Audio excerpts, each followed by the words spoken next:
এই কৃতজ্ঞতা হলো আল্লাহর সাথে আমাদের সম্পর্ক তৈরির প্রথম পদক্ষেপ। আমরা যদি আমাদের লক্ষ্যে পৌঁছাতে চাই, আমাকে আমার নিজের সাথে, আপনাকে আপনার নিজের সাথে আলোচনা করতে হবে যে কোন কোন জিনিসের জন্য আমরা আল্লাহর প্রতি কৃতজ্ঞতা প্রকাশ করব। আনিশকুরলিল্লাহ। মুসা আলাইসাল্লাম একটি ভ্রমণের উদ্দেশ্যে যাত্রা করেন, কারণ আল্লাহ তাকে একজনের কাছ থেকে শিক্ষা গ্রহণের আদেশ করেন। কোরআনের বাইরে তার নাম পাওয়া যায়, আর তা হলো খাজির বা খিজির, কিন্তু কোরআনে তার নাম উল্লেখ করা হয়নি। কোরআনে তাকে উল্লেখ করা হয়েছে আবদাম মিন ইবাদিনা, অর্থাৎ আমার বান্দাদের মধ্যে একজন বান্দা। অতীতে বহু নবীর আগমন ঘটেছে, যেমন বনি ইসরায়েলদের একটি ঘটনা ইঙ্গিত করে কোরআনে বলা হয়েছে ইয ক্বালু লিনাবিয়্যিল্লাহুম ইবআস লানা মালিকান। যখন তারা বলেছে নিজেদের নবীর কাছে যে আমাদের জন্য একজন বাদশাহ নির্ধারণ করে দেন। বাইবেলে উল্লেখ আছে তারা এটা তাদের নবী সামাইল আলাইহিসসালামের কাছে বলেছিলেন, কিন্তু কোরআনে তার নাম উল্লেখ করা হয়নি। সুতরাং কখনো কখনো আল্লাহ নাম উল্লেখ করেন, আবার কখনো কখনো করেন না।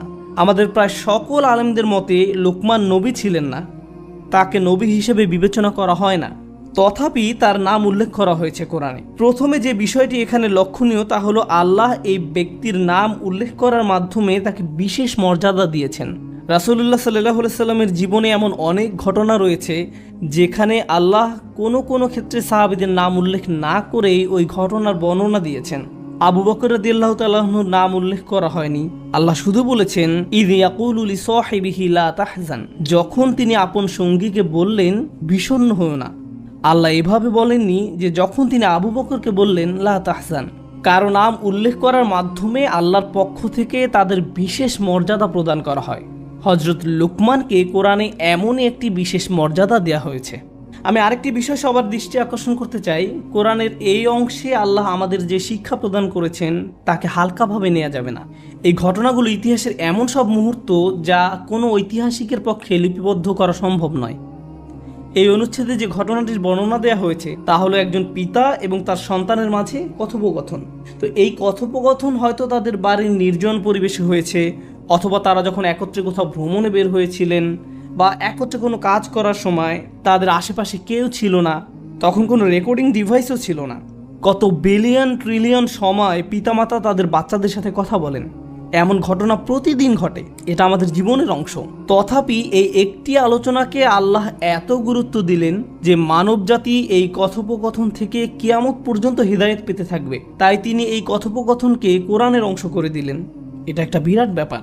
আল্লাহ এমন একজনকে সেলিব্রিটি বানিয়ে দিলেন যার সম্পর্কে অন্য কোনোভাবে জানা সম্ভব ছিল না। আল্লাহ এই কথোপকথনটিকে চিরস্থায়ী বানিয়ে দিলেন, অন্যথায় এই সম্পর্কে জানা আমাদের পক্ষে সম্ভব ছিল না। কোরআন থেকে যখন আমরা কিছু শিখব বা জানব, আমাদের একটু পেছনে সরে এসে প্রথমে এটার তারিফ করা উচিত, উপলব্ধি করা উচিত যে আল্লাহ আমাদের কত বড় উপকার করেছেন। ওয়ায়ুআল্লিমুকুম মা লাম তাকুনু তা'লামুন, আর তোমাদের শিক্ষা দেবেন এমন বিষয় যা কখনো তোমরা জানতে না। আল্লাহ কোরআনে বিষয়টা উল্লেখ না করলে অন্য কোনোভাবে এই জ্ঞান এবং প্রজ্ঞা সম্পর্কে আমাদের জানার উপায় ছিল না। আল্লাহ লুকমান সম্পর্কে কি বলেছেন? আল্লাহ বলেন ওয়ালাকাদ আতাইনা লুকমান আল হিকমা, আমি লুকমানকে প্রজ্ঞা দান করেছি। এই আয়াতের কিছু অংশ আমি সংক্ষেপে ব্যাখ্যা করব, আর কিছু অংশ বিস্তারিত ব্যাখ্যা করব। একটি বা দুইটি প্রসঙ্গ নিয়ে কথা বলবো। যদি সম্পূর্ণ আয়াত নিয়ে কথা বলতে যাই তাহলে আমাদেরকে এখানে অনেক বেশি সময় থাকতে হবে। যাই হোক, আল্লাহ বলেছেন তিনি তাকে প্রজ্ঞা দান করেছেন। আরবি ভাষায় প্রজ্ঞা বলতে আসলে কি বোঝায়? আল ইলমুন নাফিউন ওয়াল আমালু বিহি, অর্থাৎ এমন উপকারী জ্ঞান যা অনুযায়ী কাজ করা হয়। তাই আপনার অনেক জ্ঞান থাকার মানে এই নয় যে আপনার অনেক প্রজ্ঞাও রয়েছে। এর মানে হলো আপনার অনেক ইলম রয়েছে, প্রজ্ঞা নয়। প্রজ্ঞা বলতে আসলে অন্য কিছু বোঝায়। প্রজ্ঞা বলতে এটাও বোঝায় না যে আপনি যখন অনেক কবিতার উদ্ধৃতি দিতে পারেন বা এমন জ্ঞানগর্ভ কথা বলেন যা শুনে লোকজন বলে উঠে বাহ। ক্লাসিক্যাল আরবির সংজ্ঞা অনুযায়ী হিকমা বলতে এটা বোঝায় না। হিকমা বা প্রজ্ঞা হলো সত্যটাকে গভীরভাবে জানা এবং সে অনুযায়ী জীবনযাপন করা। অতীতের মানুষ হিকমা বলতে এটাই বুঝতেন। ইমাম শাফিঈ রহমতুল্লাহ আলাইহি ওয়ায়ুআল্লিমুহুমুল কিতাব ওয়াল হিকমা, তিনি তাদেরকে বই এবং হিকমা শিক্ষাদান করেছেন। তিনি এই আয়াতে হিকমা বলতে রাসূল সাল্লাল্লাহু আলাইহি সাল্লামের সুন্নাহকে বোঝাতেন, কারণ সুন্নাহ হলো কোরআনের জ্ঞানের বাস্তব প্রয়োগ। তাই তিনি এই কানেকশনটি সহজেই বুঝতে পারলেন, আর তাই তার মতে হিকমা হলো সুন্নাহ। যাই হোক, আল্লাহ বলেন, আমি লোকমানকে প্রজ্ঞা দান করেছি। তার যে শুধু জ্ঞান ছিল তা নয়, তিনি সে অনুযায়ী তার জীবনও পরিচালনা করতেন। এরপর আল্লাহ এই মানুষটির সম্পূর্ণ জীবনের একটি সারাংশ তুলে ধরেন। অর্থাৎ একজন মানুষের উপকারী জ্ঞান থাকার মানে কি? এই সব কিছুর সারাংশ হলো আনিশকুর লিল্লাহ, আল্লাহর প্রতি কৃতজ্ঞ হও। আরবি বাক্যের ধরন অনুযায়ী বাক্যটি এমন হওয়ার কথা ছিল, ওয়ালাকাদ আতাইনা লুকমান আল হিকমা আন ইয়াশকুরা লিল্লাহ, কিন্তু এখানে আনিশকুর লিল্লাহ বলে আমর বা আদেশের দিকে তাৎক্ষণিক প্রত্যাবর্তন করা হয়েছে, আল্লাহর প্রতি কৃতজ্ঞ হও। যেন এখানে একটি আদেশ দেওয়া হয়েছে। অর্থাৎ লোকমান এমন একটি জীবন অতিবাহিত করেছেন যেখানে তিনি বারবার নিজেকেই নিজে বলেছেন, আল্লাহর প্রতি কৃতজ্ঞ হও, আল্লাহর প্রতি কৃতজ্ঞ হও। আল্লাহ তাকে এমন প্রজ্ঞা দিয়েছেন যে তিনি নিজেই নিজেকে বলতেন, আল্লাহর প্রতি কৃতজ্ঞ হও। বাক্যটি আদেশ সূচক। যারা নাহু জানেন তাদের জন্য বলছি, এটা গুরুত্বপূর্ণ। কেননা আমরা জীবনে এমন পরিস্থিতিতে পড়তে পারি যখন আমরা শুধু আমাদের সামনের সমস্যাগুলোর দিকেই তাকাবো। আল্লাহ বলেন, লাকাদ খালাকনাল ইনসানা ফি কাবাদ। আল্লাহ মানুষকে সমস্যা, চাপ, হতাশা, উদ্বেগের মধ্যে নিমজ্জিত করেই সৃষ্টি করেছেন। আমাদের চারপাশ সমস্যায় পরিপূর্ণ। আর যখন আমরা এরকম সমস্যায় পড়ি, তখন আমাদের সম্মুখের নেতিবাচক বিষয়গুলো নিয়ে আমরা আচ্ছন্ন হয়ে পড়ি। ঠিক সে সময় কৃতজ্ঞ হওয়ার মতো কোনো কিছু আমরা খুঁজেই পাই না। এটা অসম্ভব হয়ে পড়ে। নেতিবাচক বিষয়গুলো নিয়ে আচ্ছন্ন থেকে একই সময়ে আপনার পক্ষে কৃতজ্ঞ হওয়া একেবারে অসম্ভব। এই দুইটা বিষয় একসাথে অবস্থান করতে পারে না। আপনি কেবল তখনই কৃতজ্ঞ হন যখন আপনার জীবনে ভালো কিছু ঘটে, বা আপনি বুঝতে পারছেন যে ভালো কিছু ঘটতে যাচ্ছে। যেমন কেউ কিছু উপহার দিলে বলেন, ধন্যবাদ, সহজ বিষয়, কঠিন কিছু না। তো লুকমান আলাইহিস সালাম সবসময় নিজেকে এভাবে বুঝাতেন যে আমার চারপাশের পরিবেশ পরিস্থিতি যাই হোক না কেন, আমাকে আমার জীবনের দিকে তাকিয়ে দেখতে হবে এই মুহূর্তে আমি কোন জিনিসের জন্য কৃতজ্ঞ থাকব। আল্লাহ আযজা ওয়া জাল্লা আমাদের বলছেন, ইন্নাল ইনসানা লাযালুমুন কাফফার। নিশ্চয়ই মানুষ অত্যন্ত অন্যায়কারী, অকৃতজ্ঞ। কোন দিক থেকে আমরা চরম অকৃতজ্ঞ? আমরা সর্বাবস্থায় অভিযোগ করার কোনো না কোনো একটা কারণ খুঁজে পাই। সব সময় কেউ যদি জিজ্ঞেস করে, ভাই কি নিয়ে চিন্তা করছেন এখন? না না ভাই, কিছু নিয়ে চিন্তা করছি না, সব ঠিক আছে। আর সমস্যা নেই, আপনি আমাকে বলতে পারেন। ঠিক আছে, শোনো তাহলে, বর্তমানে আমি অমুক অমুক অমুক অমুক সমস্যায় জর্জরিত।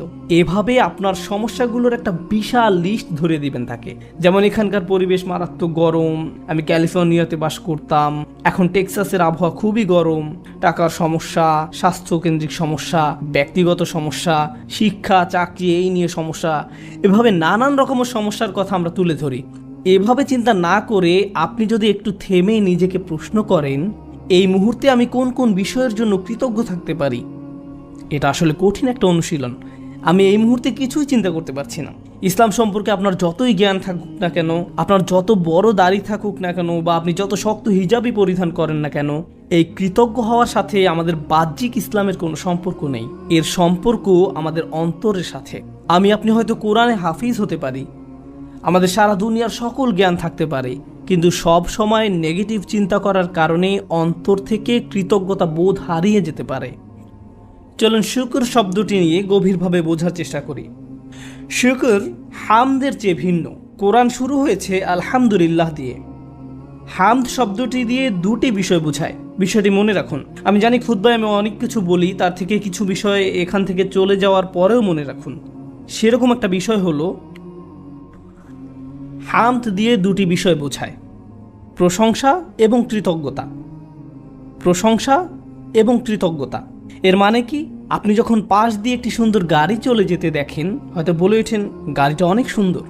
আপনি তো আর গাড়িটার প্রতি কৃতজ্ঞতা প্রকাশ করেন না, আপনি শুধু গাড়িটার প্রশংসা করেন। কিন্তু কেউ যদি আপনাকে সুন্দর একটি গাড়ি উপহার দেয়, তখন কি করেন? তাকে বলেন থ্যাংক ইউ। এর নাম কৃতজ্ঞতা। কখনো কখনো আপনি কৃতজ্ঞ হওয়া ছাড়াও প্রশংসা করতে পারেন, আবার কখনো কখনো আপনি প্রশংসা না করেই কৃতজ্ঞতা প্রকাশ করতে পারেন। এরকমও ঘটে। যেমন ইব্রাহিম আলাইহিস সালাম তার পিতার প্রতি কৃতজ্ঞ ছিলেন, যেহেতু তার পিতা তাকে বড় করেছেন, কিন্তু তার বাবার প্রশংসা করতে যাবেন না, কেননা তার বাবা মূর্তি তৈরি করতেন। প্রশংসা না করেই তার প্রতি কৃতজ্ঞ থাকতে পারেন। মুসা আলাইহিস সালাম ফেরাউনের প্রতি কৃতজ্ঞ ছিলেন, যেহেতু ফেরাউনের ঘরে তিনি বড় হয়েছেন, কিন্তু তার মানে এই নয় যে তিনি ফেরাউনের প্রশংসা করতে যাবেন। যেমন কখনো কাউকে যদি ধন্যবাদ জানান, সে চায় আপনি তার প্রশংসাও করবেন, কিন্তু আল্লাহর সাথে ব্যাপারটা ভিন্ন। আল্লাহর সাথে প্রশংসা এবং কৃতজ্ঞতা সব সময় একত্রে ব্যবহৃত হয়, কিন্তু আজকের আলোচ্য আয়াতগুলো আসলে প্রশংসা সম্পর্কে নয়, কারণ এখানে আনিহমাদ লিল্লাহ বলা হয়নি। খেয়াল করেছেন তো? এখানে বলা হয়েছে আনিশকুর লিল্লাহ, শুধু কৃতজ্ঞতা, জাস্ট কৃতজ্ঞ হওয়া। আমরা আল্লাহর প্রশংসার দিকে যাচ্ছি না। যখন কৃতজ্ঞতা এবং প্রশংসা একত্রিত হয় তখন আমরা বলি হামদ। এটা আসলে হামদের পূর্বের ধারণা। এই কৃতজ্ঞতা হলো আল্লাহর সাথে আমাদের সম্পর্ক তৈরির প্রথম পদক্ষেপ। আমরা যদি আমাদের লক্ষ্যে পৌঁছাতে চাই, আমাকে আমার নিজের সাথে, আপনাকে আপনার নিজের সাথে আলোচনা করতে হবে যে কোন কোন জিনিসের জন্য আমরা আল্লাহর প্রতি কৃতজ্ঞতা প্রকাশ করব। আনিশকুর লিল্লাহ। আমি আপনাদের পূর্বেই বলেছিলাম, প্রজ্ঞা মানে শুধু উপকারী জ্ঞান নয়, এটা শুধু উচ্চমানের চিন্তার নাম নয়। এর সম্পর্ক জ্ঞান অনুযায়ী আপনার আচরণ কতটুকু পরিবর্তিত হচ্ছে তার সাথে সম্পর্কযুক্ত। আপনারা সম্ভবত এই কথাটি বহুবার শুনেছেন, গ্লাস কি অর্ধেক খালি নাকি অর্ধেক পূর্ণ? যে সবসময় আল্লাহর প্রশংসা করে সে অর্ধেক পানি পেয়েই আল্লাহর প্রশংসা করবে, আর যে অকৃতজ্ঞ সে বলবে গ্লাসটি কেন পরিপূর্ণ না, পানি কেন ঠান্ডা নয়, কেন এই রুমটি এত গরম। অসম্পূর্ণতা নিয়ে সব অভিযোগ। যে আল্লাহর প্রতি কৃতজ্ঞ নয় তার মনোভঙ্গি এমনই, সে এমন আচরণই রপ্ত করে। তারপর আল্লাহ বলেন, তিনি বলেন ওমা ইয়াশকুর ফা ইন্নামা ইয়াশকুরু লিনাফসিহি, যে কৃতজ্ঞতা প্রকাশ করে, অর্থাৎ শুধু লোকমান আলাইহিস সালাম নয়, যে কেউ কৃতজ্ঞতা প্রকাশ করে সে তা নিজের কল্যাণেই করে। হয় আমি সবসময় লোভী এবং অসুখী, যেমন আমি আমার সম্পর্কগুলো নিয়ে অসুখী, আমার সন্তানদের নিয়ে অসুখী, আমার পিতামাতাকে নিয়ে অসুখী, বন্ধুদের নিয়ে অসুখী, চাকরি নিয়ে অসন্তুষ্ট, যে জামা কাপড়গুলো পরিধান করি তা নিয়ে অসন্তুষ্ট, আমার চেহারা নিয়ে অসন্তুষ্ট, পড়ালেখা নিয়ে অসন্তুষ্ট, আমার সম্পর্কে মানুষের মতামত নিয়ে আমি অসন্তুষ্ট। এভাবে সব সময় আমি কিছু না কিছু নিয়ে অসন্তুষ্ট থাকি। আমি এমনই। আপনার অবস্থা যদি এমন হয়, আপনি সারাক্ষণ যদি বিভিন্ন জিনিস কামনা করতে থাকেন, এই আয়াতটি আমাদের শিক্ষা দিচ্ছে যে আপনি এর মাধ্যমে আসলে নিজেকেই কষ্ট দিচ্ছেন। আপনি নেগেটিভ চিন্তার মাঝে নিজেকে ডুবিয়ে রাখছেন, আর এটা আপনাকে অসার, নিস্তেজ বানিয়ে ফেলছে। প্রকৃতপক্ষে কৃতজ্ঞতার জিন্দেগি পরিত্রাণ নিয়ে আসে। এটা আপনাকে নেগেটিভ চিন্তা থেকে মুক্তি দান করে, ফলে আপনি অনেক বেশি কর্মক্ষম থাকেন, সক্রিয় থাকেন। কৃতজ্ঞতা আপনাকে মানসিক শক্তি দান করে, আশাবাদী করে তোলে, উজ্জীবিত করে তোলে। আপনি এমন সব কাজ করতে পারেন যা অন্যথায় সম্ভব হতো না। আমার অভিজ্ঞতা হলো, আশা করি আপনাদের অভিজ্ঞতা এমন নয়, দুর্ভাগ্যক্রমে মুসলিম উম্মাহ হিসেবে আমরা নেতিবাচক চিন্তায় আসক্ত হয়ে পড়েছি। আমরা নেতিবাচকতায় এমন আসক্ত যে কাউকে উম্মার জন্য কিছু করতে দেখলে বলি, কি লাভ এসব করে, কোনো কিছুরই পরিবর্তন হবে না। তার কাজে ভালো কিছু দেখার পরিবর্তে আমরা বলি, আরে ভাই এতে কোনো লাভ হবে না, কোনো লাভ হবে না, অমুক অমুক সমস্যাগুলোর তো কোনো সমাধান হয়নি। ফিরে আসো, আমাদের সাথে নেগেটিভ ক্লাবে যোগ দাও, তুমি এত পজিটিভ চিন্তা কেন করো? অর্থাৎ কাউকে পজিটিভ দেখলে আমাদের কেমন যেন একটা গা জ্বলা করে। জিনিসটা তো এরকম হওয়ার কথা নয়, কেন আমরা তাকে আবার নেগেটিভ জগতে ফিরিয়ে আনছি না? দুঃখজনকভাবে কখনো কখনো এই মনোভাব এমন মানুষদের মাঝে দেখা যায় যাদেরকে আমরা অনুসরণ করি, যেমন পিতামাতা। যখন একজন পিতা সবসময় নেতিবাচক চিন্তা করেন, যখন মা সবসময় নেগেটিভ চিন্তায় ডুবে থাকেন, কিভাবে সেই পরিবারে কৃতজ্ঞ ছেলে মেয়ে বেড়ে উঠবে? তারা যদি আপনাকে সবসময় অভিযোগ করতে দেখে, সব সময় আপনাকে দুঃখ ভারাক্রান্ত দেখে, আপনার বাচ্চারা যদি আপনাকে কখনো কোনো কিছুর জন্য কৃতজ্ঞ হতে না দেখে, কার কাছ থেকে তারা কৃতজ্ঞতা শিখবে? এমন অনেক মুসলিম আমার কাছে আসে যারা নিজেদের ধার্মিক মুসলিম হিসেবে পরিচয় প্রদান করে না। আমি আপনার কিছু ভিডিও দেখেছি, কিন্তু আমি আসলে কখনো মসজিদে যাই না। আমি তখন জিজ্ঞেস করলাম যে কেন আপনি নিজেকে ধার্মিক মুসলিম হিসেবে পরিচয় দেন না? নিজেকে ধার্মিক মুসলিম সমাজের অংশ মনে করতে আপনার দ্বিধা কেন? উত্তরে তারা কি বলে জানেন? তারা বলে এই ধার্মিক মুসলিমরা সব সময় বিপর্যস্ত থাকে, তাদের সবসময় রাগান্বিত দেখায়। কিভাবে এমনটা হলো? যে মানুষদের কাছে স্বর্গীয় ব্যাপার রয়েছে তাদের অবস্থা এমন কি করে হলো? এই আয়াতে প্রজ্ঞা বলতে কৃতজ্ঞতা বোঝানো হয়েছে। হিকমার সারমর্ম হলো, হিকমার নির্যাস হলো শুকর বা কৃতজ্ঞতা। যে নিয়মিত আল্লাহর দ্বীন সম্পর্কে জ্ঞান লাভ করতে থাকে তাকে কেন এমন দুর্দশাগ্রস্ত লাগবে? মূলত আপনি যত বেশি কৃতজ্ঞ হবেন আপনাকে তত বেশি ইতিবাচক দেখাবে। সব সময় সব কিছুতেই আপনি ইতিবাচক দিকটি খুঁজে পাবেন। এমনকি যখন আমরা দুঃখ ভারাক্রান্ত হয়ে পড়ি তখন আমরা নিজেদের এই বলে প্রবোধ দেব যে আমি এই মুহূর্তে কোন কোন বিষয়ের জন্য কৃতজ্ঞ থাকতে পারি। তারপর নিজের মনকে শক্ত করে আবার দাঁড়িয়ে যান। এখন আমার মুসা আলাইহিস সালামের কথা মনে পড়ে গেল। আমি আসলে সব সময় মুসা আলাইহিস সালামের এই ঘটনাটি দ্বারা অনুপ্রাণিত হই। তিনি নীল নদ পার হয়ে অপর প্রান্তে চলে গেলেন। তার সাথে বনি ইসরায়েলের হাজার হাজার মানুষ, আর সবাই ঘরবাড়িহীন, নিঃস্ব। তার উপর তারা মরুভূমিতে বিচরণ করছেন। তাদের মাথার উপর কোনো ছাদ নেই। পুরুষ, নারী, শিশু, বৃদ্ধ সবাই হয়তো কষ্টে কান্নাকাটি করছে। আমরা এখন টেক্সাসের 100 ডিগ্রি ফারেনহাইট তাপমাত্রায় 20 মিনিট থাকতে পারি না। বলে উঠি আমাকে এখনই বাসায় যেতে হবে। আর তারা মরুভূমিতে বাস করছেন। এখন মুসা আলাইহিস সালাম তাদেরকে শান্ত করার লক্ষ্যে তাদের উদ্দেশ্যে বক্তব্য দিবেন। তিনি তাদেরকে বললেন, লা ইন শাকারতুম লা আযীদান্নাকুম, যদি তোমরা কৃতজ্ঞ হও আমি তোমাদের বাড়িয়ে দেব। আমি ভেবেছিলাম যে তিনি তাদের ধৈর্য ধরা নিয়ে খুতবা দিবেন, কিন্তু না, তিনি তাদের উদ্দেশ্যে কৃতজ্ঞতা নিয়ে খুতবা দিলেন। কেউ হয়তো বলতে পারে, আরে আমরা কি নিয়ে কৃতজ্ঞ হব? আবহাওয়ার অবস্থা দেখেছো, আমাদের বাচ্চাদের অবস্থা, আমরা ক্ষুধায় কাতর, গায়ের জামাটা ছাড়া আর কোনো জামা নেই, আমাদের কোনো খাবার নেই। কৃতজ্ঞ কিসের জন্য কৃতজ্ঞ হব? আপনি যদি একটু থেমে চিন্তা করেন, কারণ ফেরাউনের বাহিনী তোমাদের হত্যা করতে পারেনি, অথবা তোমরা ডুবে যাওনি, অথবা তোমরা এখন আর মিশরীয়দের দাস নও, তোমাদের বাচ্চাদের আর জবাই করা হচ্ছে না, তোমাদের মহিলাদের আর নিপীড়িত জীবনযাপন করতে হচ্ছে না, চোখের সামনে মহিলাদের নির্যাতিত হওয়ার দৃশ্য আর পুরুষদের দেখতে হচ্ছে না। তোমরা এই সব কিছুর জন্য কৃতজ্ঞ নও? অভিযোগ করছো? কৃতজ্ঞ হওয়ার জন্য আপনি সব সময় কিছু না কিছু খুঁজে পাবেনই। সব সময় এমন কিছু পাবেন যা আরও খারাপ হতে পারত। সুতরাং এই ধরনের প্রজ্ঞা নিয়ে বেঁচে থাকা খুবই কঠিন। কিন্তু কেউ যদি এভাবে জীবনযাপন করতে পারে তাহলে সে শুধু নিজেরই উপকার করলো। অমাইয়াশকুর ফা ইন্নামা ইয়াশকুরু লিনাফসিহি, যে কৃতজ্ঞতা প্রকাশ করে সে তা নিজের কল্যাণেই করে। আল্লাহ ওয়াদা করেছেন, লা আযীদান্নাকুম, আমি তোমাদের আরো বেশি দান করব। আল্লাহ আপনার জীবনের প্রতিটি ক্ষেত্রেই আপনাকে সমৃদ্ধি দান করবেন, যেমন হেদায়েত, স্বাস্থ্য, রিজিক সহ সকল ক্ষেত্রে সবকিছুই ঠিক হয়ে যাবে যদি আমি আর আপনি আল্লাহর প্রতি কৃতজ্ঞ হতে পারি। এটাই এখানে প্রজ্ঞা।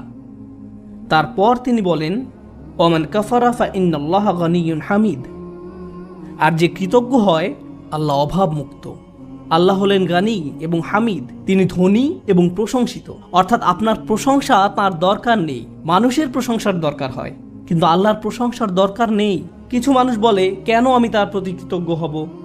তোমাদের প্রভুর কেন এত প্রশংসা দরকার হয়? সাধারণ নাস্তিকরাই প্রশ্ন করে, কেন তোমাদের রব সব সময় প্রশংসা করতে বলে? আল্লাহ বলেন, তিনি হলেন গানি, তার কোনো কিছুর প্রয়োজন নেই, তার প্রশংসার দরকার পড়ে না। এটা তোমাদের জন্য, এই প্রশংসা করার মাধ্যমে তোমরাই উপকৃত হবে। তিনি হলেন হামিদ, তোমরা প্রশংসা করো বা না করো তিনিই প্রশংসার মালিক। শুধু শুকর বা কৃতজ্ঞতা নয়, বরং হামদ বা প্রশংসাও তার অধিকারভুক্ত। তিনি আপনার প্রশংসার জন্য অপেক্ষা করেন না। তারপর এই মানুষটি হযরত লোকমান, যিনি কৃতজ্ঞতা এবং শুকরিয়ার জিন্দেগি যাপন করতেন, আর এই দুইটি গুণ তার জীবনের সব কিছুতেই দীপ্তি ছড়িয়েছিল। তিনি কোনো কিছু সম্পাদন করতে গেলে এই গুণগুলো তার মনোভঙ্গি ঠিক করে দিত। আপনি কি কাজ করেন সেটা যেমন গুরুত্বপূর্ণ, তার চেয়েও বড় গুরুত্বপূর্ণ ব্যাপার হলো এই কাজের প্রতি আপনার মনোভঙ্গি কেমন। শুধু কি করেন তাই নয়, বরং কিভাবে করেন সেটাও গুরুত্বপূর্ণ। আপনারা উভয়ে বিসমিল্লাহ বলে খাওয়া শুরু করেছেন, সব কিছু দেখতে একই রকম, কিন্তু একজনের কৃতজ্ঞতার মনোভঙ্গি ছিল আর অন্যজনের সেটা ছিল না। একজন এই দুনিয়া এবং পরকাল উভয় জগতেই লাভবান হবে, অন্যজন হবে না। অন্যজন এই সমস্ত উপকারের দরজা বন্ধ করে রেখেছে, কারণ যে দৃষ্টিভঙ্গিতে সে খেয়েছিল সেটা কৃতজ্ঞতার দৃষ্টিভঙ্গি ছিল না। শুকর শুধু কাজের নাম নয়, এটা মনোভঙ্গিরও নাম। এখন তিনি তার ছেলেকে কি বললেন? ওয়াইজ ক্বালা লুকমানু লিইবনিহি ওয়া হুয়া ইয়াইযুহু, লোকমান যখন উপদেশ দেওয়ার সময় তার ছেলের দিকে ফিরে বললেন, হে আমার ছেলে, আমার প্রিয় সন্তান, লা তুশরিক বিল্লাহ, আল্লাহর সাথে শিরক করো না, আল্লাহর কোনো অংশীদার সাব্যস্ত করো না। কিন্তু আলোচনার সূত্রপাত তো শিরক দিয়ে হয়নি, মূর্তি পূজা নিয়ে তো এই কথাবার্তা শুরু হয়নি। আলোচনা তো ছিল কৃতজ্ঞ হওয়া নিয়ে। আমরা শাব্দিক দৃষ্টিকোণ থেকে একটি বিষয় এখানে শিখছি, শিরক এবং শুকর এর একটি শাব্দিক মিল আছে। কিন্তু আরেকটি বিষয় আমাদের এখানে জানতে হবে, আল্লাহ আমাদের এখানে শেখাচ্ছেন তার সাথে আমাদের সম্পর্কের মূল কেন্দ্রবিন্দু হলো আসলে কৃতজ্ঞতা। আমাদের আল্লাহর প্রতি যত ধরনের অনুভূতি রয়েছে, আমরা তার দাস, আমরা তাকে ভয় করি, আমরা তার কর্তৃত্ব মেনে নিয়েছি, আমরা জানি যে তিনি আমাদের সৃষ্টিকর্তা, এই সব কিছুই সত্য। কিন্তু এই সব কিছুর মাঝে আল্লাহর সাথে সত্যিকারের সম্পর্ক তৈরি করতে হলে আমাদের অন্তরে যা থাকতে হবে তা হলো কৃতজ্ঞতা বোধ। যদি অন্তরে এর উপস্থিতি না থাকে, তাহলে অন্তর এমন এক ধরনের শিরকের বসবাস হবে যার সাথে আমরা যুদ্ধ করে পারবো না। কারণ এটা দেখতে মূর্তির মতো নয়, এটাকে দেখতে মিথ্যে কোনো খোদার মতো মনে হয় না। এটা এমন এক ধরনের মূর্তি যার বসবাস অন্তরে। তো তিনি তার সন্তানকে বলেন, আল্লাহর সাথে শিরক করো না, আল্লাহর প্রতি অকৃতজ্ঞ হয়েও না বলার পরিবর্তে তিনি এই কথা বললেন। কারণ তিনি যেহেতু মনে করেন কৃতজ্ঞ হওয়াই আসলে প্রজ্ঞা, আল্লাহর পাশাপাশি কোনো কিছুকে স্থাপন করো না। আমরা এটা কিভাবে বুঝব? লুকমান তার ছেলেকে আসলে কি শিক্ষা দিচ্ছেন? প্রসঙ্গত এটা শুধু সন্তানের সাথে পিতার কথোপকথন নয়, বরং এটা এমন যে কারো জন্য হতে পারে যার অধীনে কেউ বাস করে। আপনার জীবনে যদি এমন কেউ থাকে যে আপনার কাছ থেকে প্রজ্ঞার তালাশ করে, বিশেষত আমি বাবাদের উদ্দেশ্যে বলছি, এমনকি এর বাইরেও আপনি হয়তো বড় ভাই, আপনি এমন পজিশনে আছেন যেখানে অন্যরা আপনার অনুসরণ করে, সেক্ষেত্রে আপনার উচিত এই শিক্ষাটি তাদের নিকট পৌঁছে দেয়া। আমি নিজেকে এই প্রশ্নটি করি। আপনাদের কাউকে কাউকে আল্লাহ অনেক কিছু দিয়েছেন, যেমন আপনাদের হয়তো ভালো চাকরি আছে, ভালো ব্যবসা আছে, টাকার সমস্যা নেই, গাড়িও আছে, আপনার সব কিছুই আছে। ফলে আপনার বাচ্চাদের জীবন আপনার নিজের জীবনের চাইতেও অনেক বেশি সহজতর। কিন্তু আপনি যখন ছোট ছিলেন, আপনার জীবন এতটা সহজ ছিল না। আমার এখনও মনে আছে, ঈদের সময় আমরা বার্গার কিনতাম। আমরা একটা বার্গার কিনে পুরো পরিবার সবাই ভাগ করে খেতাম। এটাই ছিল আমাদের ঈদ। আমি আমার বোনের টুকরার দিকে তাকিয়ে থাকতাম, কারণ মাঝখানের টুকরাটা ছিল সবচেয়ে বড়। অনেক বাচ্চারা প্রথম টুকরাটা চায়, কিন্তু প্রথম টুকরাটিতে তো শুধুই রুটি। এখানে আসল কথা হলো, আমাদের বাচ্চারা এসব জানে না। তারা এভাবে বলে, আমি আমারটাতে চিজ চাই, আমারটাতে মেয়োনিজ চাই, কেউ বলে আমারটাতে চিজ না পেঁয়াজ চাই। আমার বাল্যকাল আর তাদের বাল্যকাল একরকম নয়। তারা কষ্ট দেখে না। যখন আপনার টিনেজ বাচ্চা বলে, আমি ঠিক শিওর না কোন কলেজটাতে ভর্তি হব, কোন গাড়িটা যে পছন্দ করি, আপনার হয়তো তখন মনে পড়ে, ভাই আমি পাবলিক বাসে ধাক্কাধাক্কি করে কলেজে যেতাম, সকালবেলা পত্রিকা বিতরণ করতাম, কাজে 3 মিনিট দেরিতে পৌঁছানোর জন্য চাকরি হারিয়েছিলাম, আমি কোনো মতে টিউশন ফি দিতাম, বাসায় নিয়মিত বাজারও থাকতো না। আর আমার বাচ্চারা এখন বলছে তারা শিওর না কোন গাড়িটা কিনবে। আপনার মন চাচ্ছে দেয়ালে নিজের মাথা ফাটাতে। কারণ আমাদের বাচ্চারা মনে করে তাদের তো এমনিতেই সব কিছু পাওয়ার কথা। তারা কৃতজ্ঞ হওয়ার মানে বোঝে না। এভাবে কারো পক্ষে কৃতজ্ঞ হওয়া সম্ভব নয়।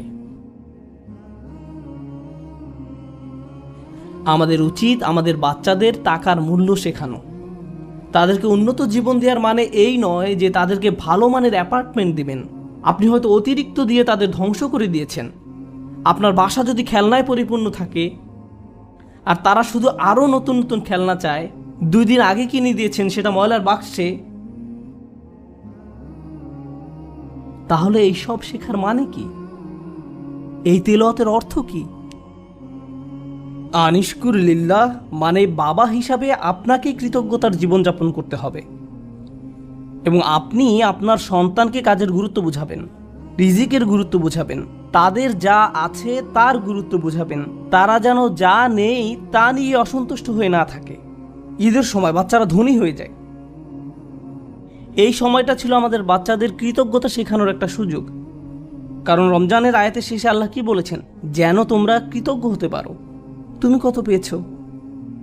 তারা একজন আরেকজনকে এভাবে জিজ্ঞেস করে, 2000 টাকা, আমি পেয়েছি মাত্র 1500 টাকা। আমরা দেয়ার পজিশনে নেই, আমরা শুধু নেয়ার মধ্যে আছি। আমরা আমাদের ছেলে মেয়েদের রাক্ষসে পরিণত করে ফেলেছি। তাদেরকে শুধু ভোগ করা শেখাচ্ছি, আর তাদের চাওয়ারও কোনো অন্ত নেই। আর যখন তাদের কোনো দাবি পূরণ করার অবস্থা না থাকে, আমি এমন অনেক পিতামাতার সম্মুখীন হয়েছি যাদের বাচ্চারা তাদের নিকট এভাবে দাবি জানায়, অবশ্যই আমাকে আইফোন কিনে দিতে হবে। পিতা বলে, না, পারবো না। বাচ্চা তখন বলে, তাহলে আমি আত্মহত্যা করব। তাদের তখন আমার কাছে আসতে হয়েছিল। নতুন আইফোন না পাওয়ার কারণে তারা এমন থ্রেট দিচ্ছিল, কিংবা বাসায় ওয়াইফাই নাই এজন্য এমন করছিল। এটা কৃতজ্ঞতার সম্পূর্ণ বিপরীত আচরণ। আর এমন আচরণ হলো আল্লাহর সাথে এক ধরনের শিরক। যখন কৃতজ্ঞতা হারিয়ে যায়, যা বাকি থাকে তা হলো শিরক। আপনি আত্মসমর্পণ করতে চান, যার কথা শুনতে চান, যাকে সন্তুষ্ট করতে চান, সে হলো নিজের ইচ্ছা আকাঙ্ক্ষা, নিজের ভোগ বিলাসিতা, নিজের কামনা বাসনা। বাচ্চারা এসব জানে না। তাদেরকে দেখিয়ে দিতে হবে, বোঝাতে হবে। আপনি তাদেরকে যা বানান তারা তাই হবে। আমরা তাদের প্রতি এমন অন্যায় আচরণ করতে পারি না।